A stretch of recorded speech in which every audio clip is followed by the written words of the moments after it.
is Samkelo, and my surname is Blom. I am fortunate and pleased to reside in the Western Cape, Cape Town.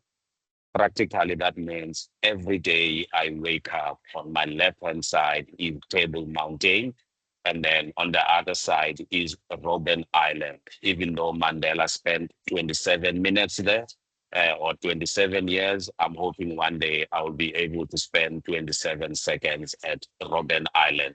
Special welcome to our panelists and our guests. I will give them a time now just to introduce themselves, from Claiborne and Lean and also Alex. Just for now, to just purely be an intro.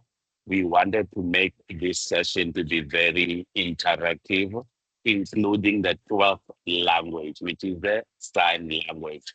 So if you can put your comments in the chat, and we're fortunate to have Orateng as a interpreter for us. Orateng, please do remind you to give you a break as well. I've been asked to give you a 5-minute break so that I don't abuse your time. I've been known to really drive the work and to push. So please do remind me to say, Samkelo, I need my break. So if you can just put your comment in the chat, what are you looking forward to for this session? Just your comment in the chat, what are you looking forward to in this session? Just in the chat box, you can type your comment in this session. I'm looking forward to understand 1, 2, 3, or to learn or exposure. Those of you who are still looking forward for gifts and prizes for Valentine's Day, it's gone. That was last week, Friday. We're not in a position to help you, and we don't have cheap prices for you. So please don't put a comment. I'm still trying to buy a gift or a flower for my partner. Valentine's Day was last week, Friday. We are not able to assist you in this one, but you are early for Christmas and New Year. Okay. I'm looking for comments, Naz and Natasha in the chat. Let me know if I'm missing out anything. In the chat box, what are you looking forward to in this session? We'll give you 2 minutes. You now have 1 minute and 58 seconds. I'm using South African calculating time. Oh, wow. Claiborne is looking forward for partners for Death Touch. So words like synergy and collaboration, when that's what Claiborne is talking about. Or again, they are not typing in the chat box. Is it because of my perfume? I don't see any comments in the chat box.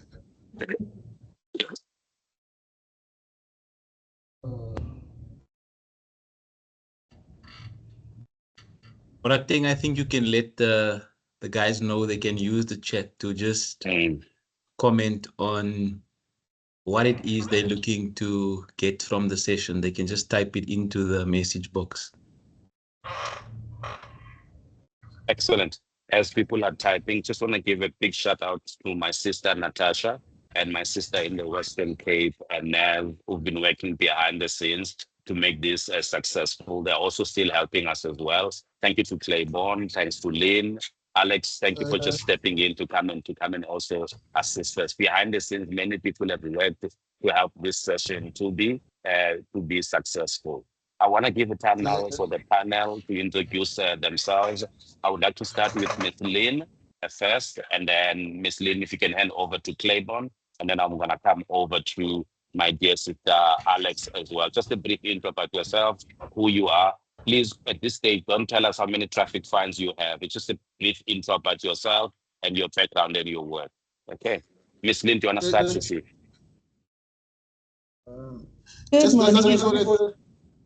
Good morning. Ora, yes? We are having a problem here. I think it's a network problem because the guy's screens have frozen, all of them. Okay. Lynn, do your intro in the meantime. I'll be with you guys shortly. Thank you. Good morning, everybody. Thank you. My name is Lynn Davis. I'm the Regional Executive for Gauteng and the Eastern Cape at BPESA, and I also lead the SMME portfolio, and I'm very excited about joining the session this morning. Thank you very much, Samkelo. Thank you so much, Ms. Lynn, and thank you also for the hard work you've done to make this successful. I'm going to give over to you, Alex, from Deaf Empowerment Fam. Just a high-level intro. Alex, over to you. Let them scan and sign to you, and then you So what they're doing,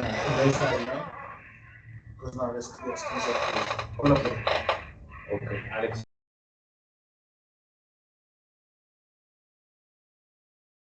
Over to you, Alex. Morning, Teacher. everyone. Yes. Sorry, I'm reading my caption, so they're a little bit behind. So I was still trying to find out if I'm being called on to speak. Morning, everyone. My name is Alex, and I'm happy to be here. Thank you for the invitation. I look forward to the discussion today. Thank you very much. Excellent. Thank you very much, Alex. And then I want to give over to Claiborne. I'm not sure if you are able to introduce yourself. Claiborne, or are you still busy? Hi, everybody. Firstly, thank you so much for everyone who's taken the time to join us. I'm Claiborne. I'm the founder and director of DevTouch. And we are excited to be on this call, largely because when we talk about inclusivity, we are now at the forefront of an extraordinary change as sign language has been made official, and our sector and industry having to ensure that we not only accommodate, but make sure that we offer all the necessary resources to bring the community on board and truly drive the ethos of a Rainbow Nation, but while doing that, also commit to the ethos of nothing about us without us. Excellent. No, thank you very much, Lean, and also Sis Alex, and now my dear brother Claiborne as well. We have a poll that you have to complete. It's in the chat box. If you can just click in the poll and just answer the questions that are in the poll as well. We'll give you about 5 minutes. Is that fine, Miss Lynn? If you give people 5 minutes to complete the poll. Perfect. Thanks, Amkelo. Yeah, it's in the chat box and there are questions there. We can just complete the poll before we come to the main one. We'll have about 3 polls here. So please bear with us. And the polls are also very helpful as well. Okay, let's go on with the poll then. We'll give you 5 minutes to complete.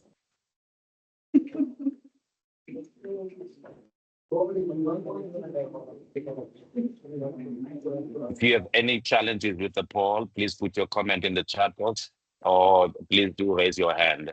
Can you see the questions once you've clicked in the poll? And I'm happy to guide you in the questions as well. Is there anyone having a challenge with the poll? Me and Liam and Claiborne, Natasha and Nels, we're here to assist you. Nita, firstly, good morning, Nita, and welcome. I see you've got your hand raised, you raise. Over to you, Sister Nita. Nita, if you are speaking in this instance, you are on mute. Speaking to yourself here. Morning. I can't see the Morning. poll. Yeah. Can our friends in IT or technical advance help us with the poll? It's in the chat box.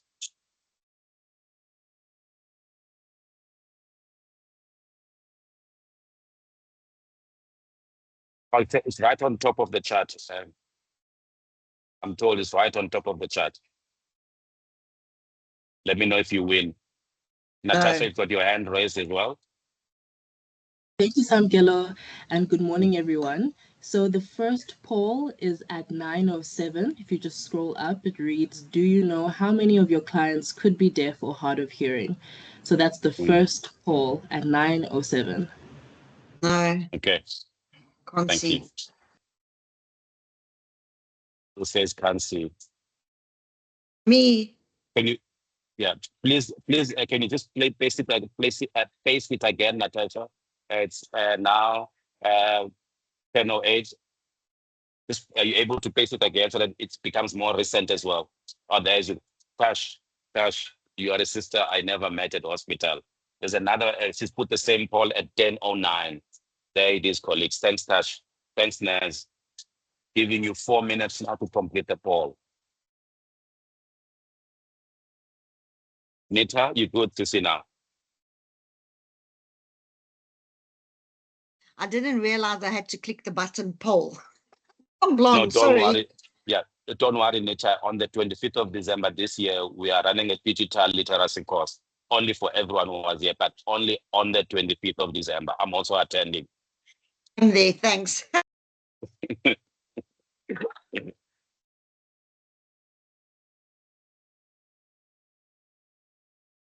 You've got 2 minutes to complete the poll.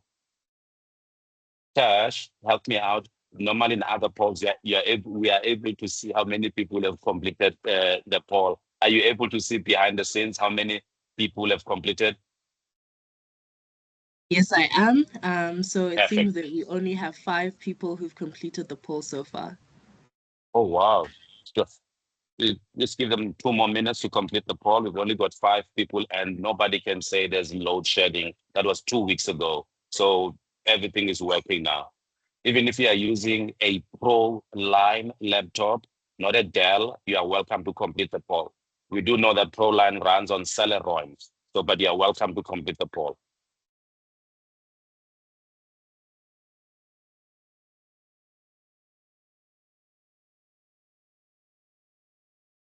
Ms. Lee, I'm just going to give it 2 more minutes for the poll and then I'm going to move. Just 2 more minutes. Perfect. Thank you, Samkelo. Thank you, Susie.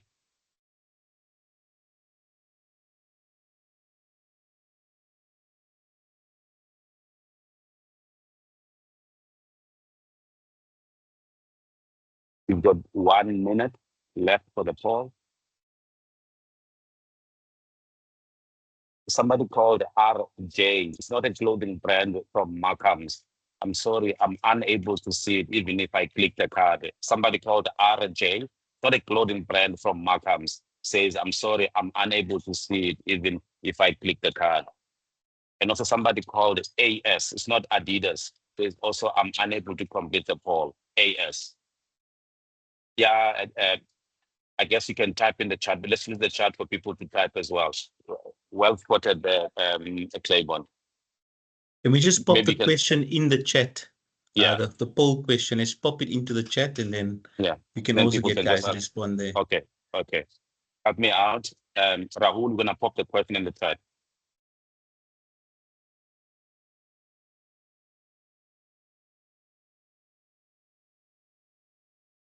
Do you know how many of your clients, customers, people that you service could be deaf or hard of hearing?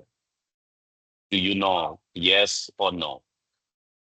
How many of your clients, your customers, people that you service could be deaf or talented or hard of hearing? Intedelo Gasela says near man Samkelo, Vietnam. Michelle says near Samkelo, Vietnam. Rahul Gahivan says Andiazi Samkelo. Okay.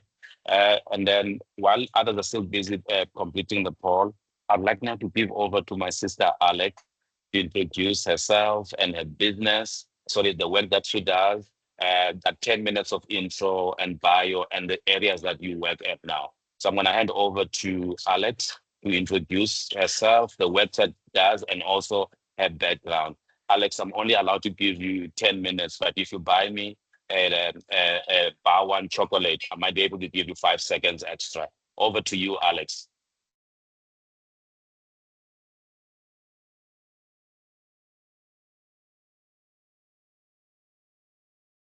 Thank you very much, Samkelo. Let me just set myself up here quickly. Can everybody hear me well? Am I audible enough? All good? Yes, Thank you we so can much. hear you. Thank you very much. My name is Alex Msichan, and good morning, everyone. Thank you for the invitation to be with you here today. It's a great pleasure to be here. I'm this founder and CEO of the Deaf Empowerment Firm, and I've been asked to speak to you today about unlocking the power of inclusivity in the GBS sector and the transformative power of South African Sign Language. Forgive me because this is a subject I'm very passionate about, so I could talk the whole day, but I'll do my best to keep it short and so I don't take up too much of your time. I'd like to share with you not only our journey with South African Sign Language becoming an official language and why that was so important, but also a vision that transforms not only our workplaces, but also the lives of countless talented individuals within the deaf community. Today, I want to talk to you about unlocking the power of inclusivity in the GBS sector and how embracing deaf inclusion can be a true game changer for your organizations. At the Deaf Empowerment Firm, our mission is clear. We want to ensure that deaf individuals are given every opportunity to contribute meaningfully to our workplaces. Our work plans through tailored skill development programs, targeted leadership programs, comprehensive training programs, and ongoing advisory services to our clients, all designed to break down traditional barriers and create workplaces where deaf talent can thrive. In South Africa, we have witnessed both challenges and remarkable triumphs within the deaf community. One of the most inspiring chapters of our journey has been our support for the advocacy that led to the recognition of South African Sign Language as the 12th official language. And this was now a milestone that was driven by relentless efforts by DEFSA and bolstered by our own active participation in much more than, and it's so much more than just a bureaucratic change. It's a transformation in how we communicate, how we educate, and how we include. By elevating South African Sign Language to official status, we have laid the foundation for accessible communication in all sectors. And in the GBS sector, where effective communication is the lifeblood of operations, this transformation holds enormous potential for you guys. Let me share a practical example. Imagine your customer service team. Now envision a scenario where every interaction is supported by clear, accessible communication, whether that means live South African Sign Language interpretation or caption videos or accessible digital platform. That not only does this remove communication barriers for deaf employees, but it also sends a powerful message to your customers and stakeholders that your organization values every voice. This is not just about compliance or ticking a box.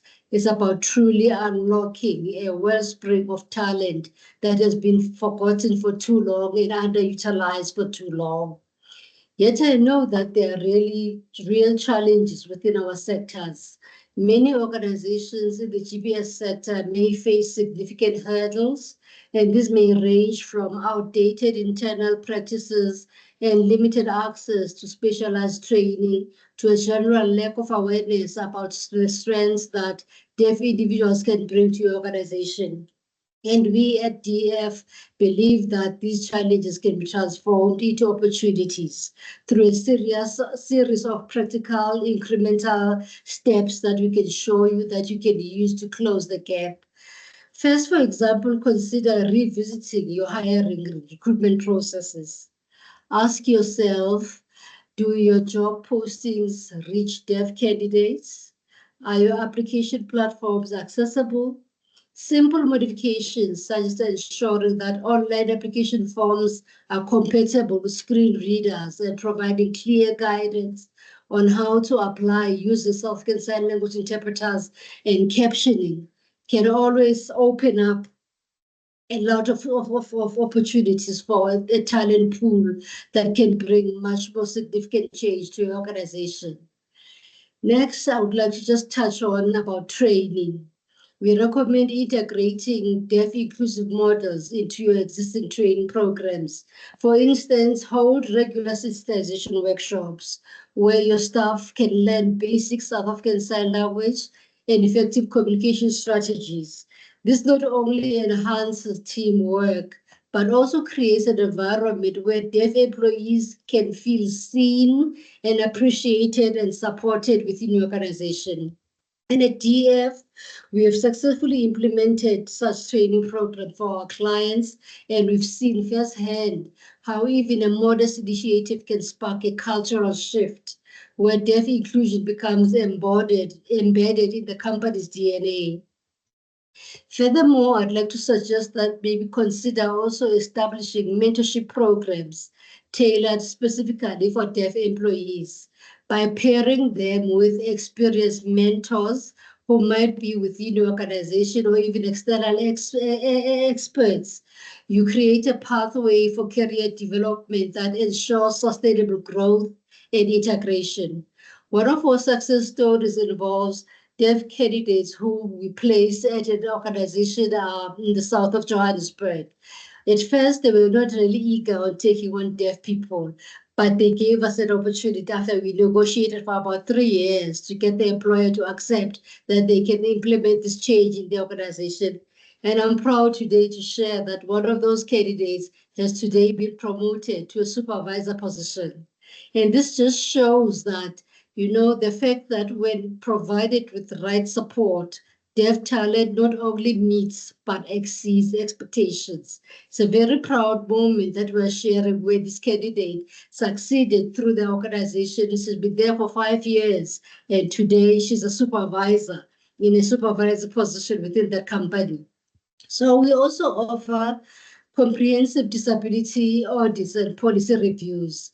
These are designed to help you access your current practices and intensify areas for improvement. We look at your policies. Are they inclusive? How can we support you to transform those policies to make sure that even at policy level, your practices are inclusive?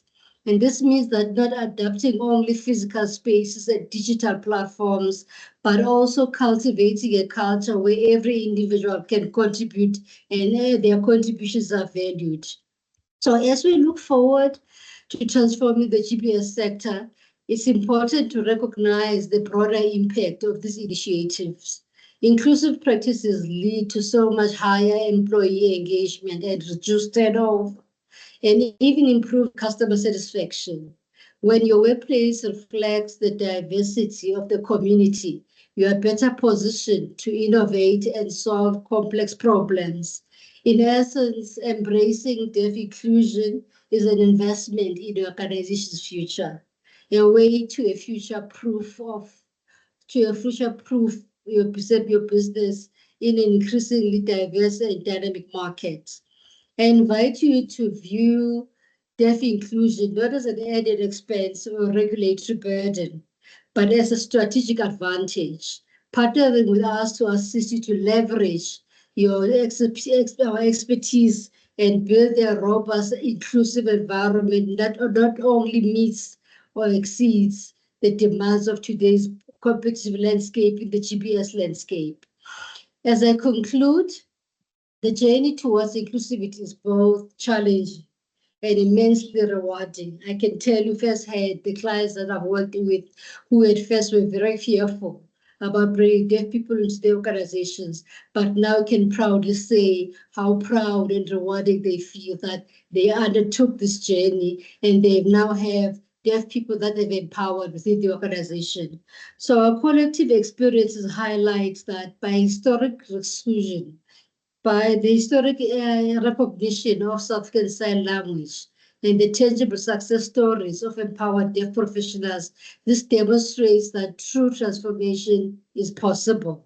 So I urge you to seize this opportunity to unlock the power of inclusivity within your organization. Working together with us, we can create workplaces where every talent is nurtured, every voice is heard, and every innovation thrives. Thank you for your time, and I look forward to answering any questions that you may have to explore how we can support your inclusion journey. Thank you very much for having me, and I look forward to the discussions. Thank you. This Alex and for Sikapulu. Thank you so much. I just appreciate the way you make it practical, that somebody went through training and then they developed into becoming a supervisor. Really appreciate you echoing the themes of inclusivity, something that Claiborne and Lean keep on teaching me when they've got data and are able to send me a WhatsApp message. So thank you so much. I'm just going to allow one question for Sis Alex. I saw a name, something like Sisikelelwa. I think that was your name as well. This other name is the one that works when you are at Lufthansa or Delta Airlines. So thank you so much, Sis Alex. Claiborne, you physically have your hand up. Over to you. I just have one question for Alex, which I think she hasn't spent time just emphasizing, and The reason I want to ask this question, Alex, is because our audience needs to understand what has gone into the journey. So when we talk about South African Sign Language now being official, how difficult was this journey, Alex? Can you tell us a little bit about that? Because I think that will give us a bit of a better context as to why this has been such an important milestone in the journey of Deaf South Africa. Thank you, Clay. Thank you for bringing that up. Definitely, this is a very significant milestone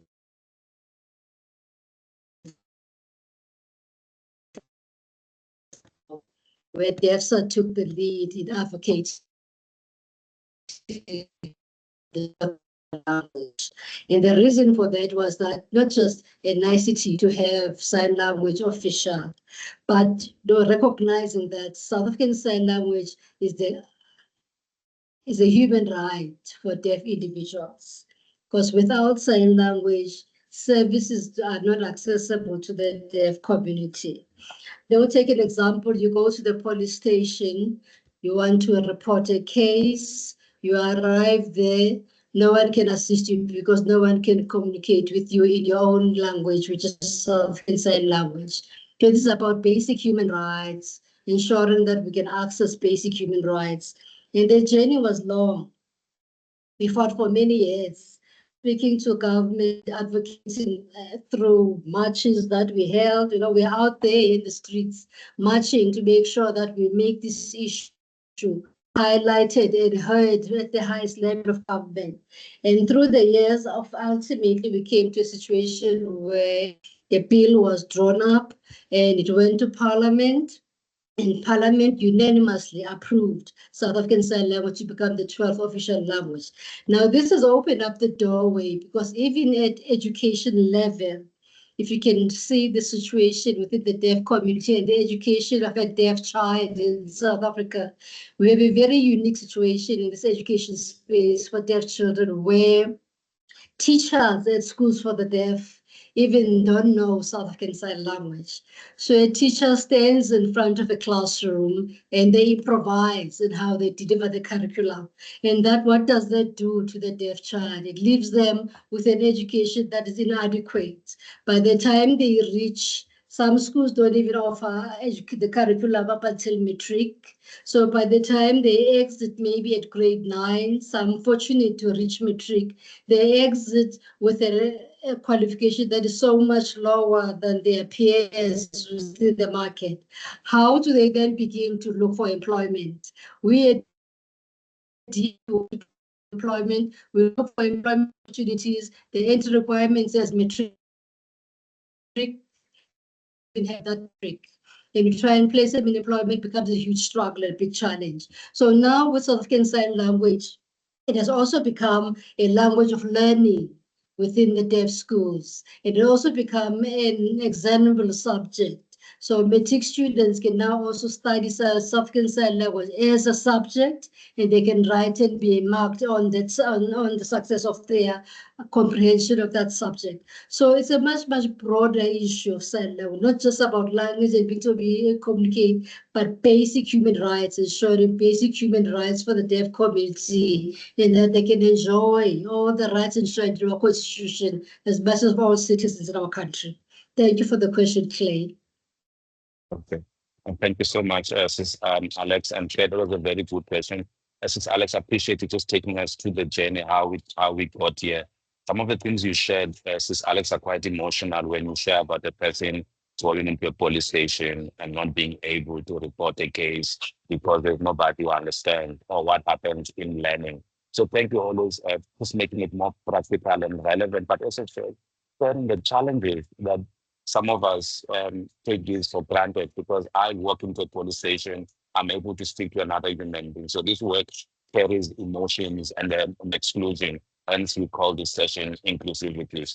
So now I want to hand over to my dear brother, who's going to share with us his testimony. Over to you, Pilane. Pilani means be healthy, noble. Mube, which is for the testimony that we'd like to share. Over to you, Pilane Mube. Thank you.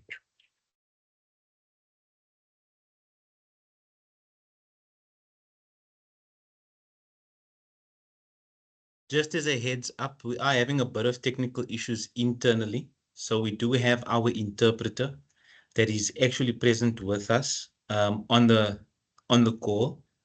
So you won't see Pilani on the screen.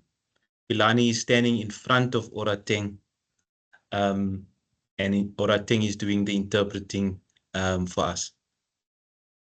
Thanks. Over to you, Orateng. Thank you, thank you. Hi everyone. My name is Pilane Ngube. Welcome to DevTouch. This Dev to Dev call center is show that we care about equality and human rights. It means deaf people now as voices and experiences. Their voices and experiences matters and are respected. It has a positive impact on everyone. We feel connected, empowered, and confident.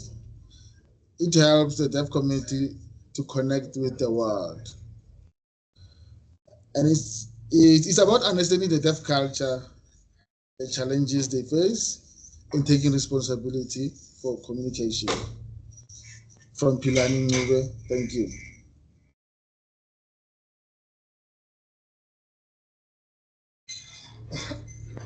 Thank you so much, Pilane. Sorry, program director. Can I ask that Pulani just open the camera a little bit so that people can see who was speaking, and then she can switch it off again? Okay. No, I think that would be great, and thank you for calling me program director. Only Jacob Zuma used to have that term, so I feel very honored. Pilani Ngube.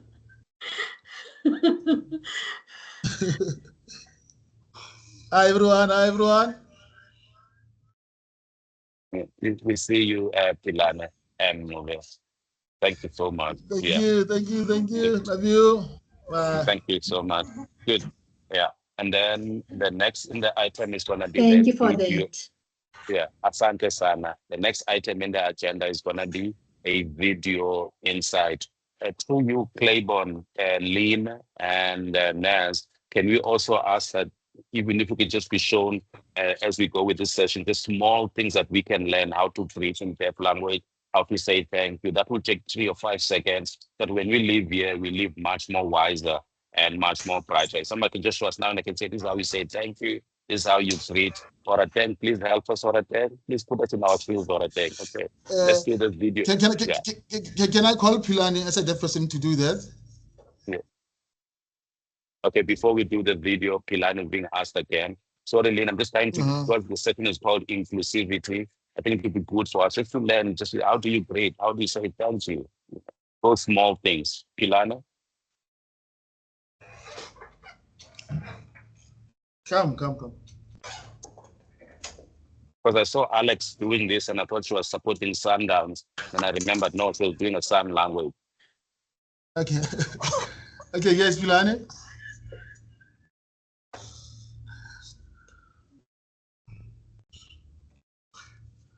And this is how we say hi in sign language. How are you?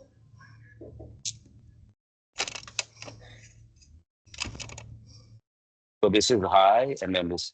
Hi. Yeah. How are you? I'm fine. Wow. Oh, wow. Thank you. Me and Nita, we put this in our vault. We'll never forget it going forward. Thank you very much. Thank you very much, Pilani. Thank you. Thank you so much. Good. And now we're going to go over to the video insert. Thank you. Over to the video insert.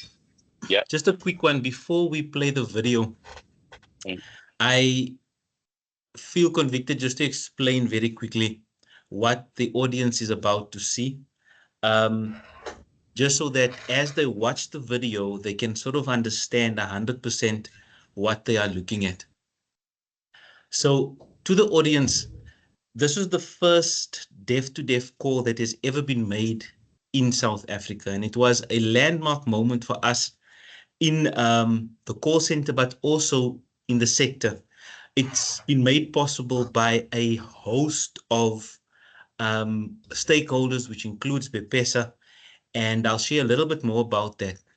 But what you're about to see is literally a call coming in from a deaf caller who has the Deaf Touch app on their phone.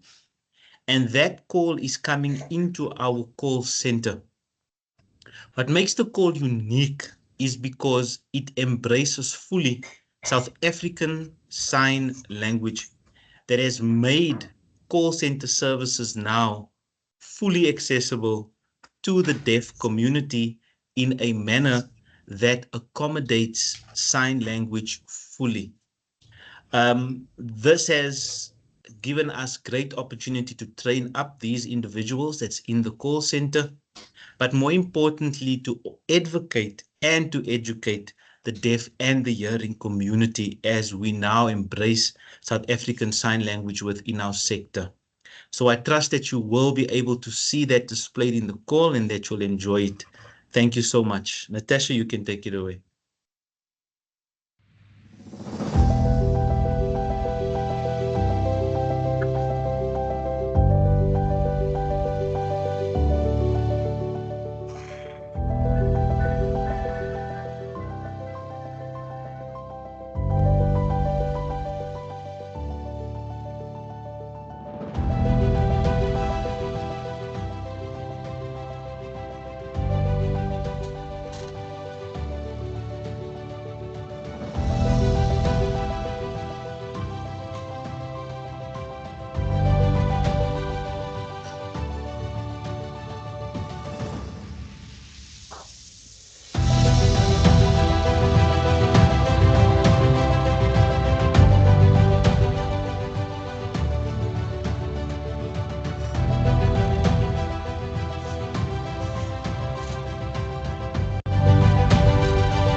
So ladies and gents, that was the first deaf-to-deaf call that has been made in our call center.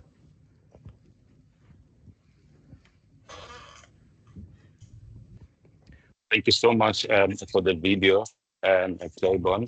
If I understand it perfectly, it's what it means practically is that someone has a product either for a cell phone, insurance, or life cover. That person, I'm going to give over to you now, Sis Alex. That person is there or is hard of hearing. He or she needs to phone their service provider.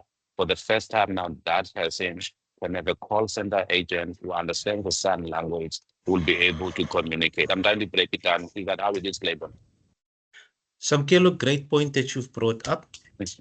So DeafTouch works as an outsourced deaf-to-deaf call center. That's why we're part of the sector.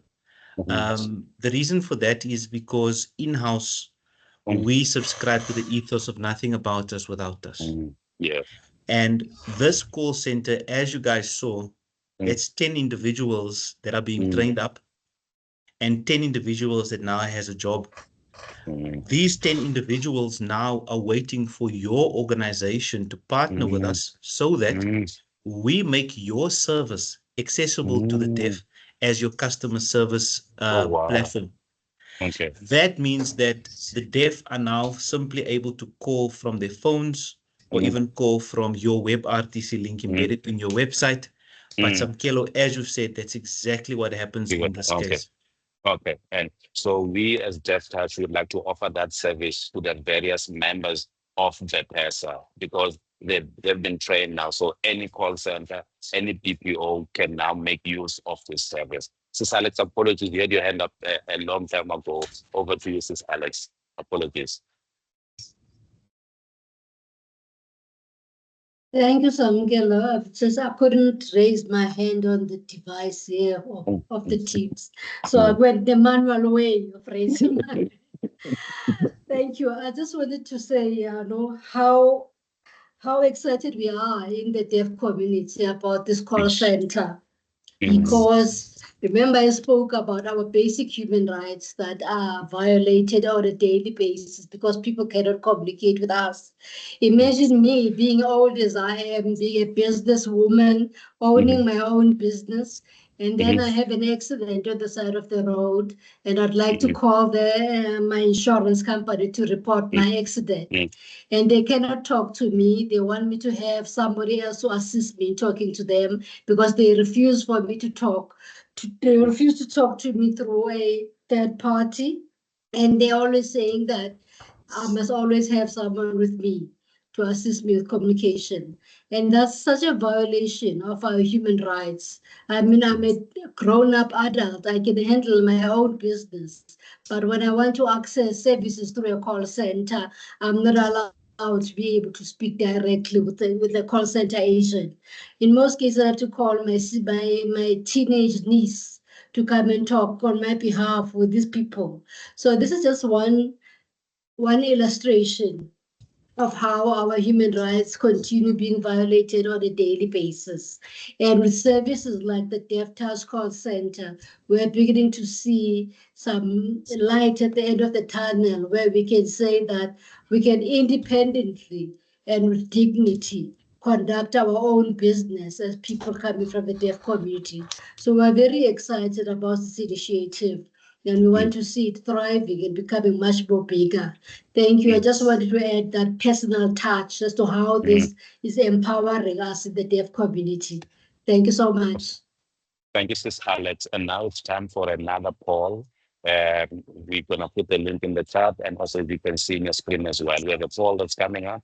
We will give you 4 minutes to complete this poll. How do you plan to integrate people living with disabilities or people who are differently able into your organization or workplace? How do you plan to integrate people living with disabilities or people who are differently able into your workplace? Giving you 4 minutes to complete. There's even a link. There's a poll you can click as well. Natasha, thank you very much for this image. At least we know that we're doing a poll now. Giving you 3 minutes to complete.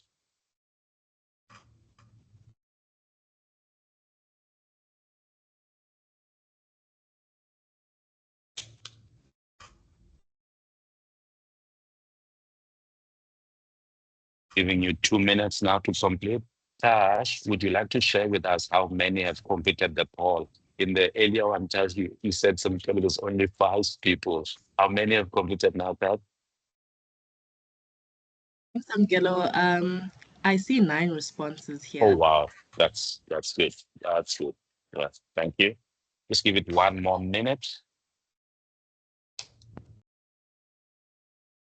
And you can even type it as well. The question is, how do you plan to integrate people with disabilities or people who are differently able into your organization or into your company or into the workplace? Practically, how do you plan to do that? Good. We've got 30 seconds now.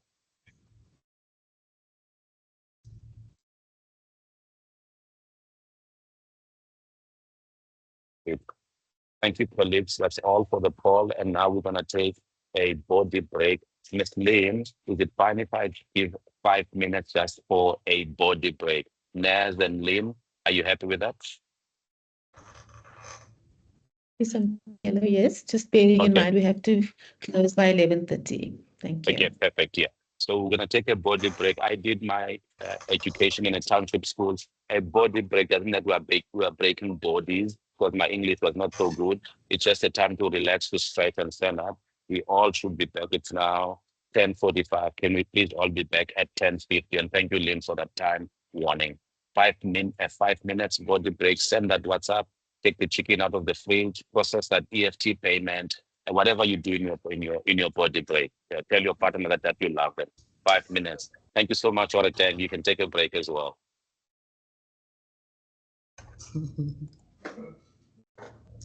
Cool. This is not working.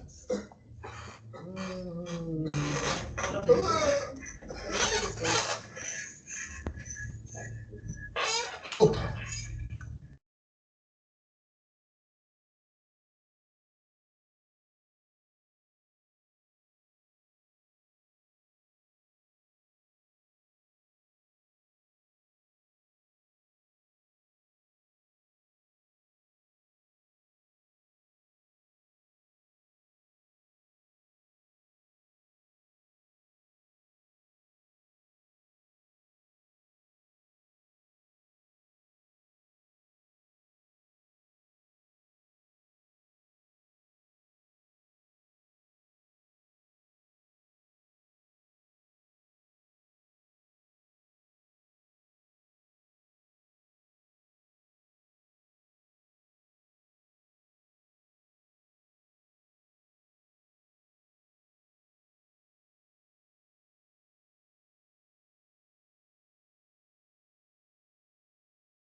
Thank you so much to everyone. It's exactly 10:50 on my side. We're now going to move over to the panel discussion. Claiborne, Lynn, and Sam Keller. So thank you so much for this. Now over to the panel. If there are any questions to the panel, Claiborne, Lynn, and also Sam Keller.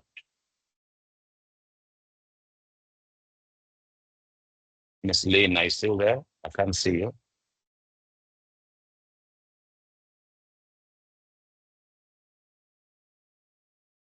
Just waiting for Lynn to put on her camera.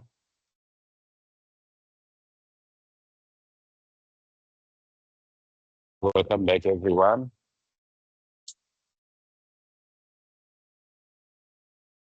There you are, Miss Lynn. So this is our panel, Claiborne, Lynn, and Sam Keller. Not sure if you should take questions. Yeah, I'm not sure if you should. Not sure if you should take questions right now, or how do you want to dance the panel part?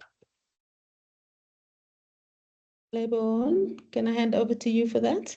Yes, I think Sam Keller, we can proceed with the discussion based on, you know, and then we can leave for questions afterwards. I think that will be a lot better.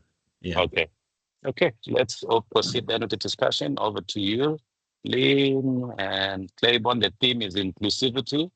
So where do we want to start then? So I think I'll go, especially because we, at the moment, are facing an interesting transition, like I mentioned earlier, around inclusivity, how it is seen and how we ought to sort of approach it.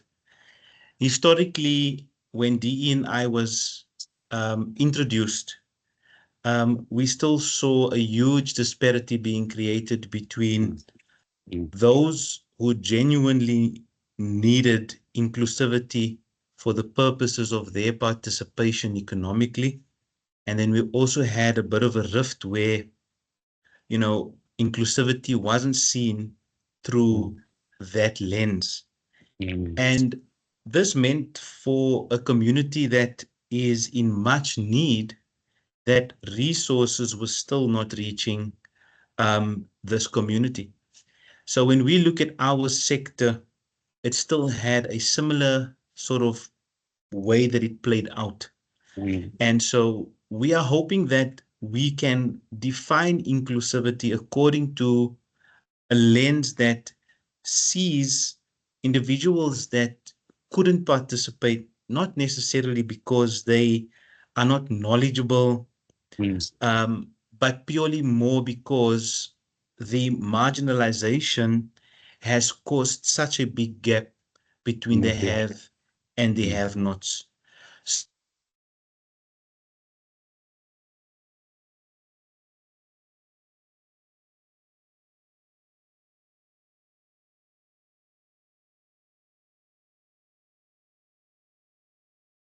Is it me, Claiborne?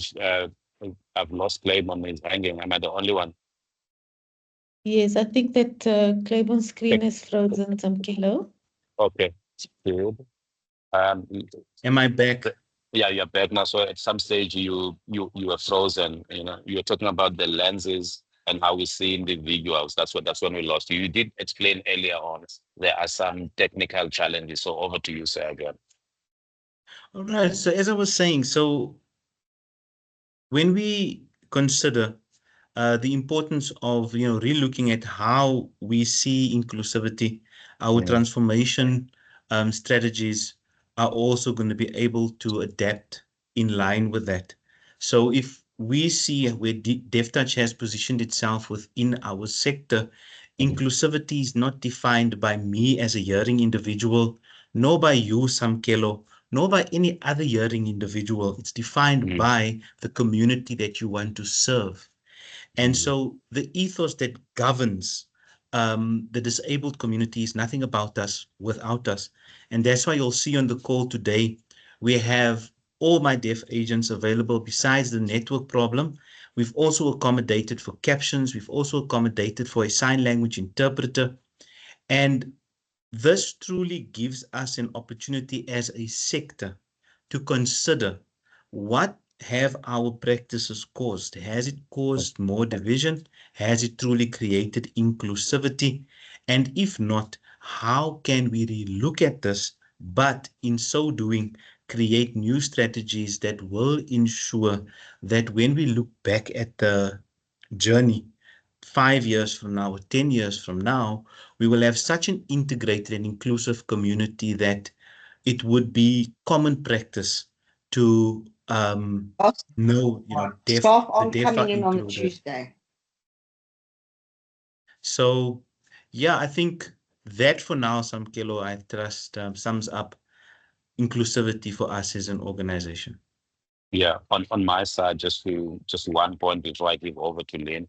In the work I do in DEIB, inclusivity or inclusion is also looking before we include, also identifying the barriers in terms of systems, structure, and processes that we're excluding. I sometimes feel there's a rush to include without identifying what are the processes, what are the systems, what are the behaviors, what are the structural barriers that make it difficult for someone to be included. I'll share one story. One of our clients, an energy company, had an employee working there who was deaf. And then what they did for the employee, when it was they had an alarm if there was a fire, the alarm made a noise. The employee happened to be in a bathroom. There was a fire incident. Long story short, the employee could not hear. And yet they're an energy company. They seem to think that they're all covered. Somebody said, how about instead of having the siren where everyone can hear, you also put a bulb that is red so that it will flash if there's something, if there's a fire or if there's any incident in there as well. So even though you could not hear, but if he looks up and he sees it flashing, then he would know that he needs to evacuate that building. So just in closing, I'm echoing what you are saying. Yes, we want to be inclusive, but let's look at things that were exclusive before. Ms. Lynn, over to you. Thank you so much, Lynn. Over to you, Ms. Lynn. Thank you, Samkelo. So, as part of the work that we've been doing around this particular program, we looked at some of the statistics, and I'm going to ask Claiborne to take us through that because he's most passionate, just to give the audience a sense of how big this problem really is. So, some of this work was done over the course of about 3 or 4 years. And so I think it's important for us just to understand really when we look at statistically what problem are we trying to attack. We've screened some of it up, but I think that Claiborne can speak more eloquently to it. Clay, can I hand over to you to continue? Thank you. Thank you so much, Lynn. So I think what's important for us to perhaps consider on the call is really where and how can we change the lens through which we look at the deaf community, but also obviously inclusivity through. So number one, in case you're not aware, when it comes to accessibility as an entire market, it's worth over 7 trillion US dollars. The reason for this is because when it comes to accessibility, it's not a nice to have, it's a must have.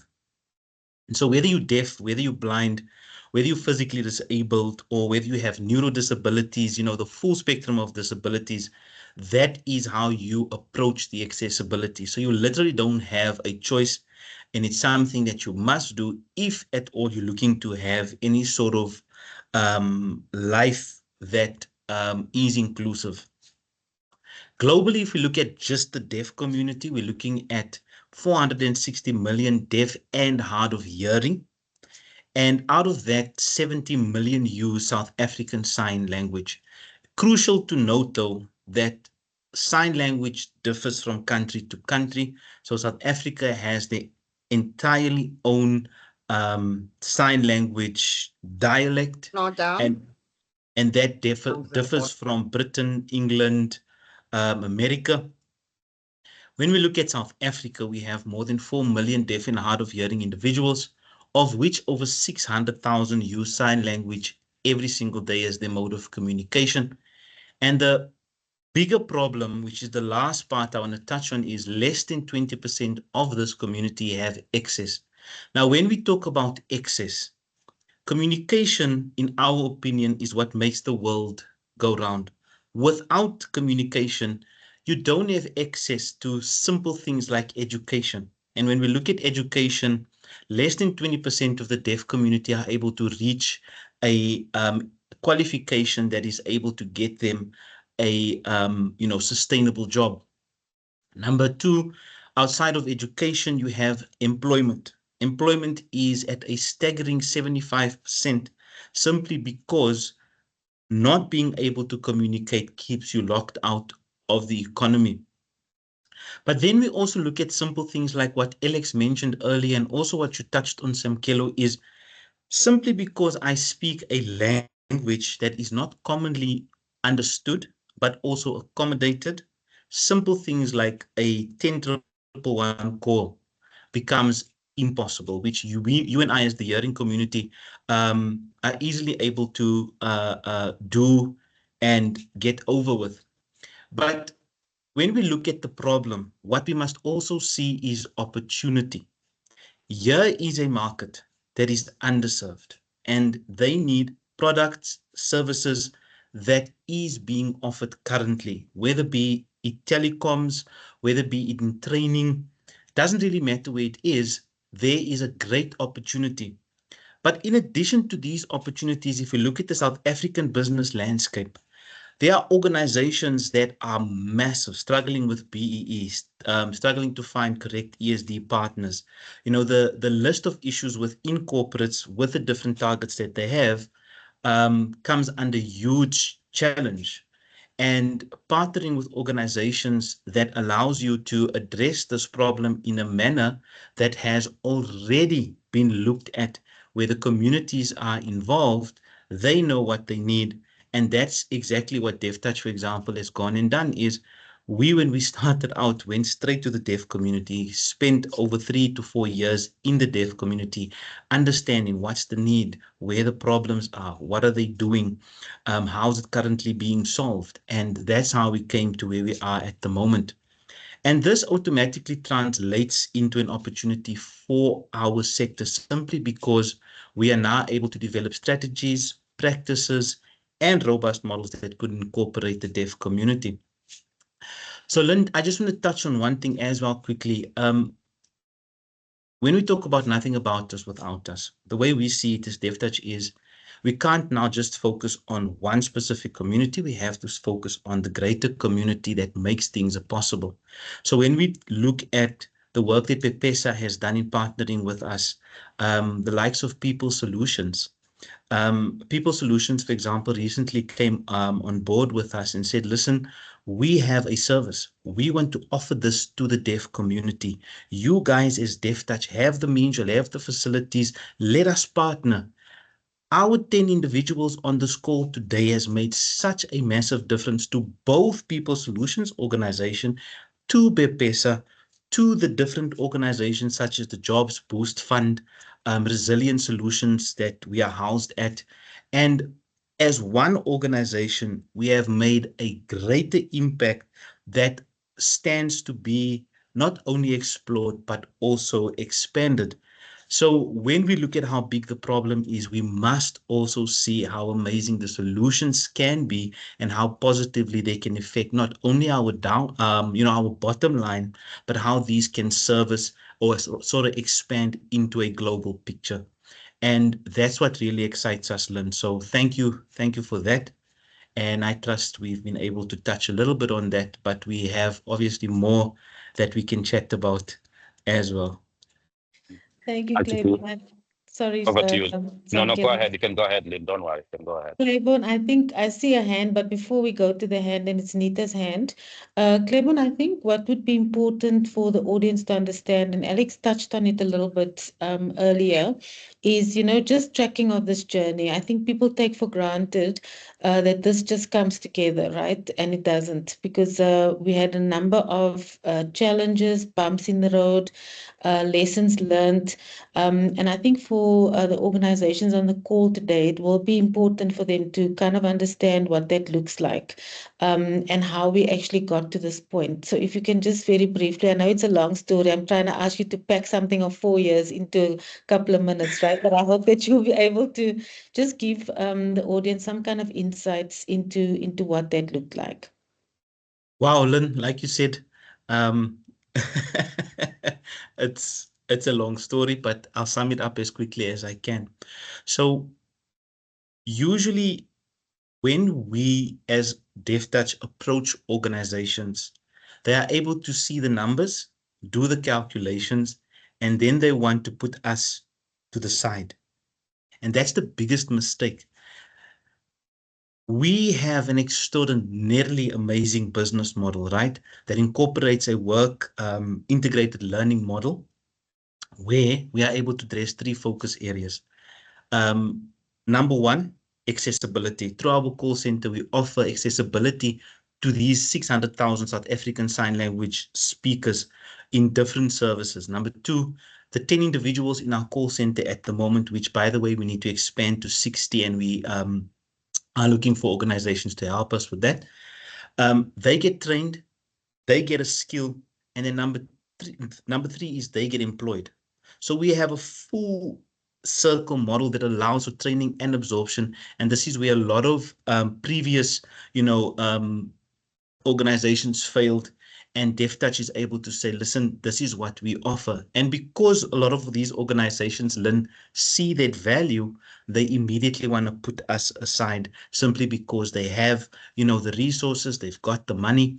And that's what really prolonged the process of getting to where we are. However, all things happen, as they say, for a good reason.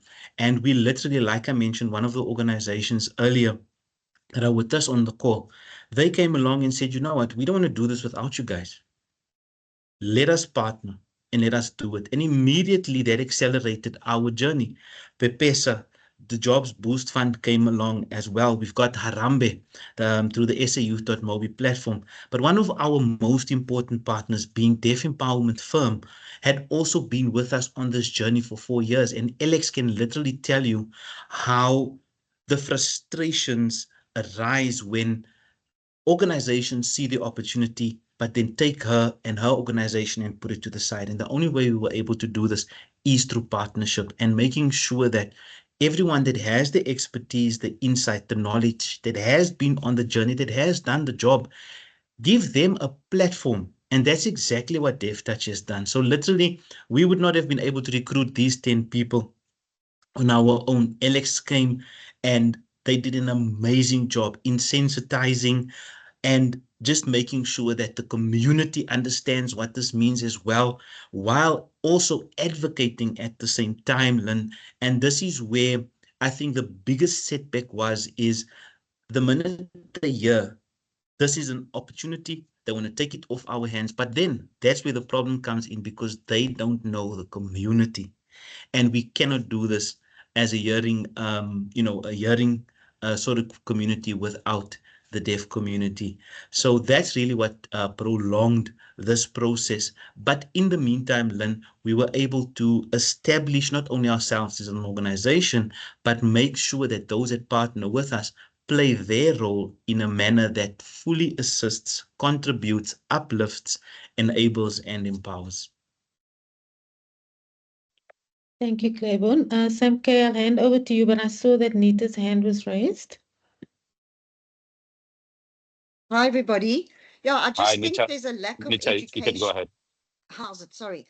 I just think there's a lack of education as to how these particular learners can fit into the BPO and GBS sector, because we've always known of the blind people with disabilities, but from a deaf perspective, they always believe that because we have voice calls, that it's not possible. So I also wanted to suggest, I mean, I don't really know who's on the call, but I think maybe like a webinar. I know this was open to everybody, but a webinar with closed access to the members would give Claiborne an opportunity to just, share with them how this is working and also give them an insight into the technology, because it's the technology that makes it possible. And we've got the people. And then I also think that, you know, Claiborne is set up already, that if each member just gave Claiborne, you know, some of the overflow with 1 or 2 agents, I mean, I don't even know if there is data that is available, you know, when people can't phone in. I mean, we don't know what services they require that they're not able to get, because there's no BPO center that can actually offer it. So I think I spoke to a client at the BPESA Awards who's very keen to get involved, and I will speak to Claiborne about it. But I think there should be something that invites the current members to actually hear more about how this actually could work in their business. And it would allow Claiborne to actually increase the seats because there is actual business coming in. My only question would be, is this data available to Claiborne from the BPO clients? Because I don't know how they track if there are any people that are actually calling in, or are they able to service people with disabilities in total. So that was just my suggestion, because I know it's a new sector, but we have the ability to do it. So it's about telling people who are members, and I know this was an open session, but more the BPO members. You're so spot on, and thank you for that feedback. And I'm glad that after this session, you'll also reach out to Claiborne just to share some ideas. And because this is an open and inclusive session, I also want to raise maybe a challenge. Sometimes the feedback is given that it's an awareness issue, it's an education issue. Can I, because of the work I do, can I also take it a little bit further and say sometimes also it could be a willingness and commitment issue? Because sometimes you can educate me, you can make me aware, but the question is, am I actually willing and committed to make it happen? You know, because you've now educated me, you've now made me aware that, hey, we have these services, we can answer these calls, but then do I have the commitment or the intent to make it happen? At what stage does awareness end and then commitment and getting it practical take over? I'll give you a simple practical question I have. So let's say I'm a BPO, let's say I'm a service provider. I service my clients on financial services, on health services, whatever or maybe on energy. And normally in a week, I get about 400 calls. Right now, there's no way for me to know of my customers how many are differently able.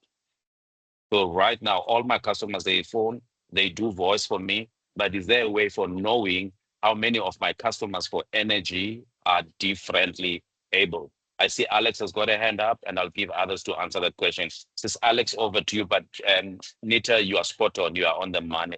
Over to you, Alex, and then back to Claiborne and Lynn. Thank you, Samkela. I just wanted to touch, double back and touch on the issue of inclusion, as we're talking about what does inclusion actually mean. And Samkela, you raised a very important issue when you spoke about barriers, because the person's impairment is not the one that excludes them from participating or being fully included.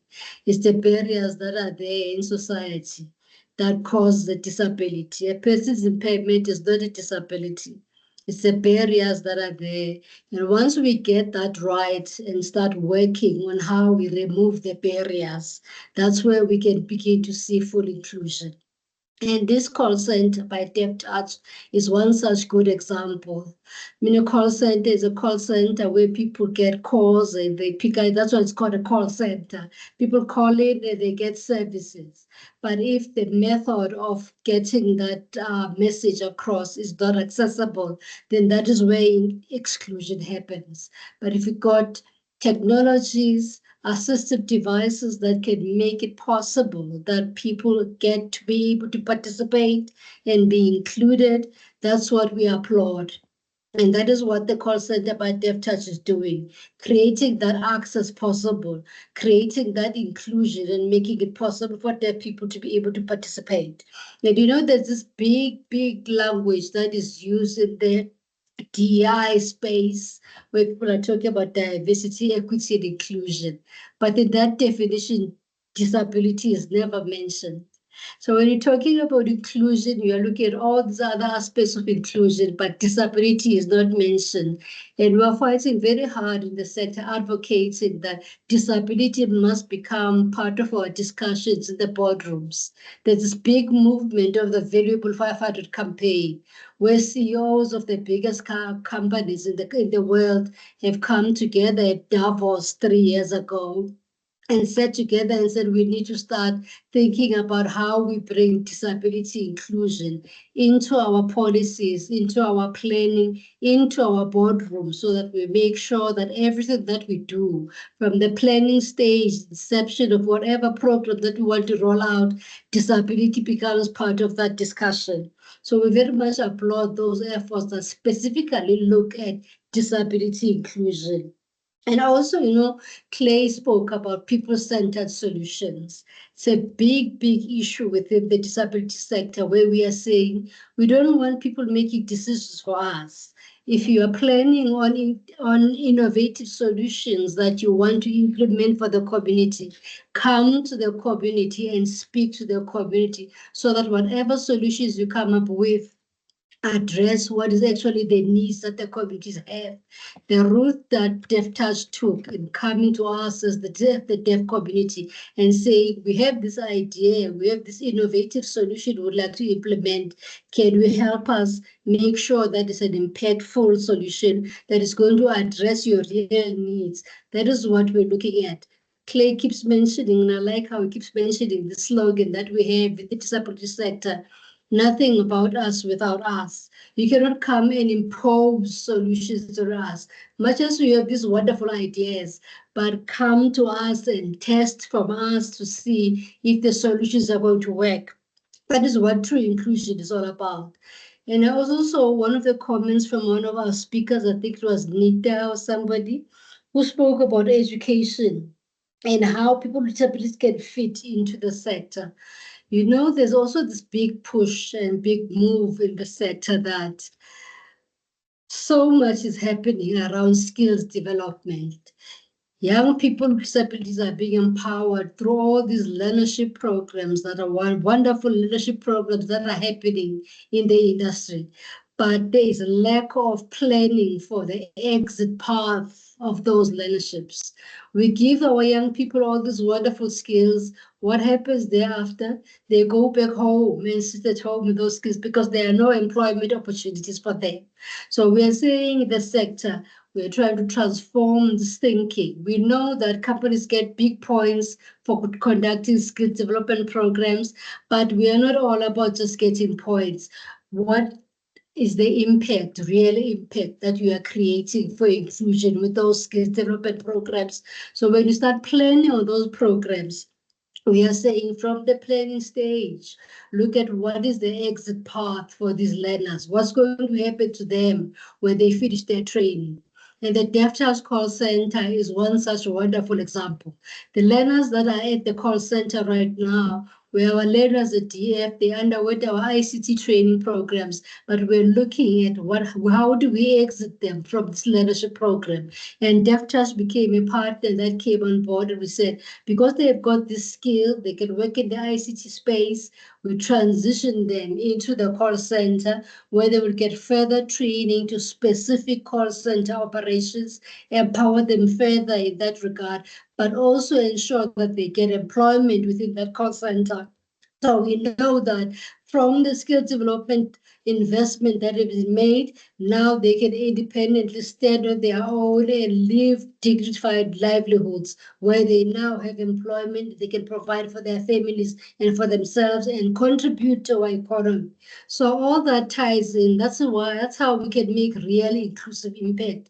That is how we can ensure that investments that we make into this into not only young deaf people, but all our young people with disabilities in the country, that we can make a tangible investment that is going to yield returns where they're now able to contribute to the economy and give back to what they have learned. So it's a holistic approach to inclusion that we are looking at, not just small packets of pieces, but a holistic approach that ensures that even your investment as an employer yields positive results at the end of the day. So that is how we would like to look at positive inclusion, making sure that we do not set up our young people for failure, where we raise their hopes, we give them all this wonderful training, and they go back home and sit with the skills that they've gained. And that for me is a waste of resources because you invest so much. And at the end of the day, that skill sits at home without any contribution that they make back.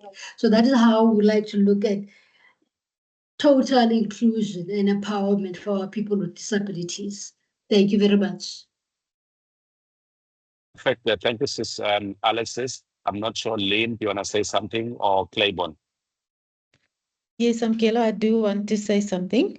Thank you very much, Sis Alex, for that expose around how we need to think about this. And I think in terms of PAPESA's commitment to expanding on these PWD programs and projects for the sector, there's a lot of opportunities that we can showcase for BPOs to participate meaningfully, not just to tick off something on a scorecard, but to be able to come to the party to make real solutioning possible.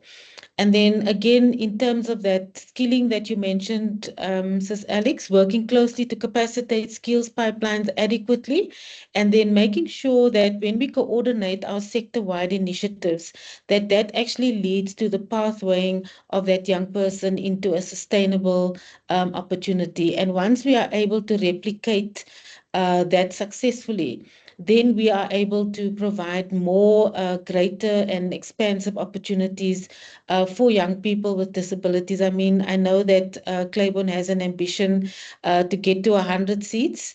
And Claiborne, I think it's possible. It's very possible. I do, however, think that as a sector, we are going to have to buckle down and start coordinating some of these initiatives in a way that helps us to cut across various aspects of disability. We have a home now where young people can go. I think solutioning to make sure that the BPOs get a full understanding of how they can play a role. I think that is the next step that we have to move to quite aggressively to be able to get the traction that we're looking for. So Samkelo, I think in the interest of time, I kind of rushed through those key points. But I think as a sector body, we want to just reiterate our commitment to making sure that as an organization and as a industry body, that we provide the right platforms, give the right outlets to our member companies, especially to our BPOs, where all of this absorption is going to take place, so that we can start to see real meaningful impact, and not just something that we talk about or that we feel good about for a few minutes, but something that we incorporate into our lives, into our businesses, and into the vision and mission for the sector in South Africa. And when Claiborne was screening up those problem areas and looking at all of those deaf people that we have globally, because we're outsourcing our services to key source markets. I think one of the key things that we have to start thinking about is how can South Africa play a role to house some of these campaigns and make sure that in the UK, in the USA, in Australia, in Canada, and now in Africa with the launch of the GBS African Federation, that we make sure that everybody knows that South Africa is open for business, especially in this area, and to make sure that we start offshoring some of those campaigns to South Africa. And on that note, Samkelo, I will close. Thank you. Thank you, Lynn, and thank you very much, everyone. Except I'm not sure if you want to say something before we close. Any last closing remarks? Claiborne, just a humble request. When you close, earlier on, you had mentioned a word called convicted. And some of us who grew up in townships and rural areas, when we hear the word convicted, we still think of sin and salvation and church. If you can just please use words that are business aligned, that are 2025. When you use that word convicted, we first, me and Nita, have to go and think, what are our sins? What have we done wrong? So as you close, try to use a language that is more flexible, amiable. Don't make us think what sins have we committed. Some of us, we've been parking in wrong bays, so you make us scared. Thank you, Lynn. Over to Claiborne now to close.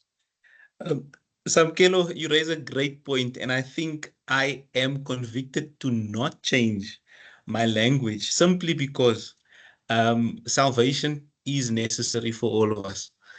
And I think we have a perfect opportunity to actually reflect, where have we gone wrong? What have we missed? How did we go wrong? Why did we go wrong? And really take a call to action to say, you know what? Let's change. Let's change the way we think. Let us see a community as part of us. I actually had an interesting discussion with one of my agents yesterday where he said, welcome, because I'm learning sign language now and I've been improving extraordinarily over the last couple of days. And he says, well done, welcome. You now live in two worlds. You live in the hearing world and you now live also in the deaf world. And I said to him, Mpo, you know what? We mustn't see it this way because we are one. Our language might differ, but we are one people. So Deaf Touch, I will be honest in putting ourselves out there and saying that there is a point of salvation for every single one of us if we are willing to look at where we've gone wrong and really say, now, moving forward, this is how we're going to tackle it. And we have amazing organizations on this call present today that has made Deaf Touch possible because we've worked as one. Those include, like I've mentioned earlier, People Solutions, Bepesa, Harambe through the SA Youth Mobi platform, Deaf Empowerment Firm, Resilient Innovations, and a host of other organizations that were willing to be convicted. And from that, they were able to get what Deaf Touch offers and do so much more. And so if we can actually be convicted enough, Samkelo, I think we are then able to move on. And I mean, Michelle's made a massive comment. We need a roadshow. We agree. There's already inputs that are coming. There's a lot of insights that has been shared and guys that are now willing to act. So let's do that and really take the call to action to say, we want to be part of this. There are practical steps to do so. There are organizations already doing it. Let's partner and let's move as one forward. Thank you so much, Clayman. And I like the one about partnering, also about a roadshow. And Lynn went in further and spoke about how we engage when we do a reach out in the US and UK. Without colleagues, a special thanks to Nev, a special thanks to Natasha, to Lynn, Oraten. Thank you so much. You've done so much translation and interpretation. Thank you so much for the testimony. Sis Asisa, thank you for teaching us that Samkelo, actually people don't have their rights. Just understand something. That's when somebody goes to a police station, it means that they are not able to access their basic human rights. Claiborne, you also broke it down and said, hey, Samkelo, when someone phones a 10,111 number, they're not able to get that assistance. So thank you so much for attending. And as we close, let us be aware that we might have certain rights and other people are not able to access things that we take for granted, not only in terms of their daily life, but also employment and their livelihood. We can say all the right platitudes here. Someone needs a job so that they can provide for themselves and their families as well. That's the stark reality. When I hear numbers over 70% unemployment, somebody not able to go to ShopRite, not able to go to Engine, not able to provide for their families as well. So thank you so much, everyone. And I wish you a safe journey. If you are in Joburg, we know that it's raining. You are allowed to do a smaller trek and not go to the US, but come down to Cape Town. Thank you so much, colleagues. Bye. Thank you, everyone. Thank you.